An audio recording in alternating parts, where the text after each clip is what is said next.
Okay, so welcome back to the playlist on functional analysis. So we're still continuing our study of metric spaces, and now we're going to see some more examples of metric spaces. So we've done the L-infinity space, so we've seen an example of a sequence space, so now what we're going to do is we're going to look at function spaces. So we're going to look at a function space where the set which we're defining the metric structure on is going to be a set containing functions rather than sequences, or well, you could view sequences, I suppose, as functions from the natural numbers to the real numbers. But in this case, we're going to look at a set which is all continuous functions on a closed interval AB. So we're going to denote the set CAB is going to be used to denote the set containing all, let's say, F, which maps AB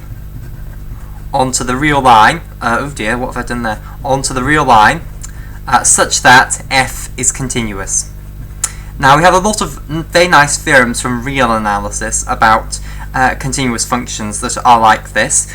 So we know, of course, that functions which are continuous on a closed bounded interval like this obtain their maximum and minimum and are bounded, therefore. So F therefore obtains maximum and minimum and is bounded. So that's a very useful property that we're going to use when defining a distance function on this set. So basically, this is the picture. We have some interval a to b over here, and I'm mapping each value, each element in this interval onto a real number. So this is a real number, and so I ascribe every point in the interval a real number, and I want the function to be continuous. Continuous on a closed interval like this implies that it obtains its maximum and minimum. So basically, take every single possible function, here's another one, that obeys those conditions, stick them all in a set like this. That is the set on which we are going to define a metric. Okay, so let f and g both be elements of CAB. How am I going to define d, the distance between f and g? Well, the way I'm going to define it is equal to the maximum over x is an element of AB of the modulus of f of x minus g of x. Okay, so let's firstly check that this function is well defined. So f and g, so if I use my picture, these two are going to be f and g. If f and g are elements of CAB, so CAB, that should be CAB like so, then that implies that f and g are both continuous, which implies that f minus g is also continuous, So if we draw f minus b in this case, so f is this this function which I'll circle in pink here, well, I'll outline in pink here, and so g is this function which I'm going to make blue here. Okay, so if I draw out the function f minus g, then it's going to be equal to, it's going to look something like this. So if we have a and b underneath here, then originally f minus g is going to be negative, so it's going to start off down here, it's going to come up to 0 about there, then f minus g is going to get positive, it's going to go up to a maximum at about this point here, and then it's going to come down to some smaller value there. So it's going to look something like that. So it's another continuous function. So this is f minus g. Now, if I take the modulus of f minus g, so the modulus of f minus g, what's that going to do? It's going to flip. The negative bits, it's going to make those positive. So we keep the positive bits exactly as they are, so that's the positive bit here, but the negative bit is going to become positive like that. And basically, f minus g is still going to be a continuous function, because it's still continuous here. It might not look great, but it is still continuous. I can still draw this without taking my pen off the paper. So f minus g is still continuous. So f minus g is continuous on AB. on AB and is actually an element. So the modulus of f minus g is actually an element of CAB. Since it's a continuous function on the interval AB, it is an element of CAB by definition. So it obtains its maximum and minimum on AB. So writing the maximum out over x as an element of AB of this function does make sense. It will obtain its maximum, so there is a maximum. So in this case it would be up here. So we'd be mapping the distance between f and g would be that value there, whatever that is. So this is the distance between f and g. Okay, so that's basically what this means. So it is well defined. To every two functions, it is going to map you onto a non-negative real number. So let's just check that. So let's check that it obeys the axioms of a metric space. So we've agreed that it is well defined, that it is a maximum, so you can calculate this number. So firstly, let's just check that the distance, the axiom 1 is obeyed, that the distance between f and g is an element of the non-negative real numbers. Okay, so how are we going to do that? Well, let's look at the definition. So the distance between f and g is equal to the maximum over x is an element of ab of the modulus of f of x minus g of x. Okay, the modulus of f of x minus g of x, the modulus of f of x minus g of x is greater than or equal to 0 for all x is an element of AB, because the modulus sign is, whatever this value is, it's greater than or equal to 0. So whatever your value of x you pick in AB, I can assure you that this is greater than or equal to 0. Therefore, the maximum over x is an element of AB of this function f of x mod of fx minus gx is also greater than or equal to 0, which implies that the distance between f and g is greater than or equal to 0. So that's axiom 1 checked. So now let's check axiom 2. So we want to check that the distance between f and itself, so another f, is equal to 0. Well, this is going to be equal to the maximum over x is an element of AB of the modulus of f minus f. Well, the modulus of f minus f is going to be equal to 0. So the function is identically 0 everywhere. So the maximum of x is an element of AB. So whatever your value of x is, f of x minus f of x is going to go to 0, and the modulus of 0 is still 0. So we're taking the maximum of a function which is 0 everywhere. So for all x is an element of AB, this function, mod of fx minus fx, is equal to 0. Therefore, the maximum is also equal to 0. Okay, so conversely, if the distance between f and g is equal to 0, I want to show you that the f and g are identical functions everywhere.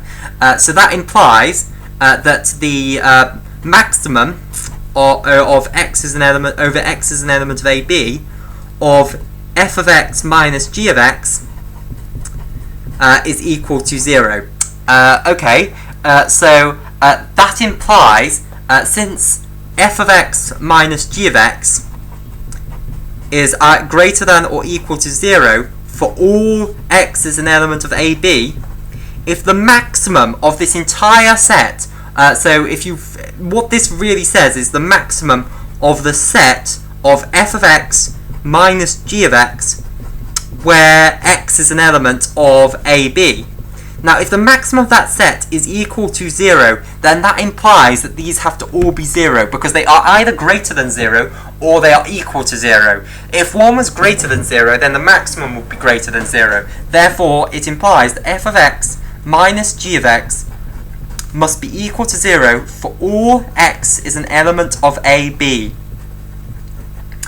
So that implies, because the only way that you can have an absolute value of 0 is by equaling 0, that implies that f of x minus g of x is identically equal to 0 for all x is an element of AB, which implies that f of x is equal to g of x for all x is an element of AB. So that says that the two functions are identical over the interval x, x is an element of AB. So that is what we wanted to show, that the two functions are indeed the same in CAB. So f is equal to g in CAB. Of course, they could vary outside of CAB, but we're only interested in them defined on A on the interval between A and B. So 3, we want to check that the distance between f and g is the same as the distance between g and f. Well, this is equal to the maximum of x as an element of AB of f of the modulus of f of x minus g of x, which is equal to, because the modulus sign doesn't care whether we subtract one first or the other first, it's equal to the maximum over x as an element of AB of the modulus of g of x minus f of x. So this is equal to the distance between g and f. Okay, so we get symmetry very easily. So now the only really non-trivial property to check, which is the triangle inequality. So let's let h of x be another element of CAB. Then we know that the distance between f and g is equal to the maximum x as an element of AB